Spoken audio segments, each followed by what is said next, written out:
Dear friends, ഈ വീഡിയോയിൽ നമ്മൾ പ്രതിപാദിക്കുന്നത്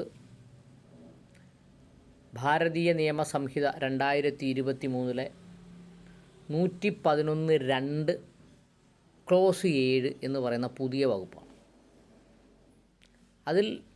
അത് ഇന്ത്യൻ ശിക്ഷാ നിയമം 1860 നിലവിൽ വന്ന ഇന്ത്യൻ ശിക്ഷാ നിയമത്തിൽ ഇല്ലാത്ത വകുപ്പാണ്. അതുകൊണ്ട് 11 ക്ലോസ് 2(a)ൽ ന്യൂ ഒഫൻസ് എന്ന് പ്രത്യേകമായി എഴുതി ചേർത്തിട്ടുണ്ട്. Organised crime resulting in death of any person. Organised ക്രൈമാണ്. ഓർഗനൈസ്ഡ് ക്രൈം വളരെ പദ്ധതിയോടുകൂടി പ്ലാൻ ചെയ്ത് അവതരിപ്പിച്ചൊരു ക്രൈമാണ്. ആ ക്രൈമുമായി ബന്ധപ്പെട്ട് ഒരാൾക്ക് മരണം സംഭവിച്ചാൽ organised crime resulting in death of any person, അതിന് ഡെത്ത് പെനാൽറ്റിയാണ് പറഞ്ഞിട്ടുള്ളത്.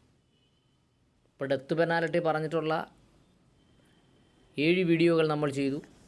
ഡെത്ത് പെനാൽറ്റി പറയുന്ന 8ാമത്തെ വീഡിയോ ആണ്.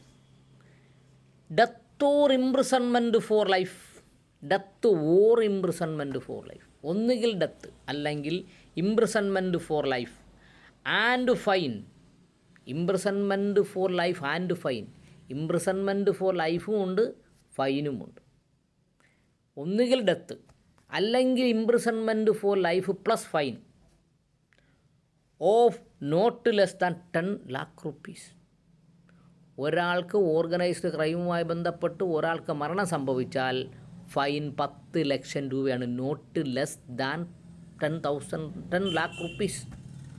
10 ലക്ഷത്തിൽ കുറയാത്ത ശിക്ഷ, പണിഷ്മെൻറ്റ്.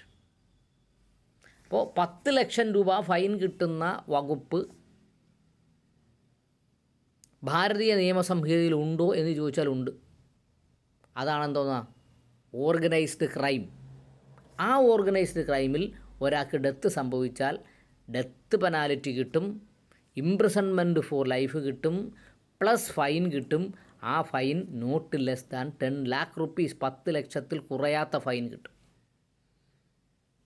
അടുത്ത വീഡിയോയുമായി അടുത്തതിൽ കാണാം.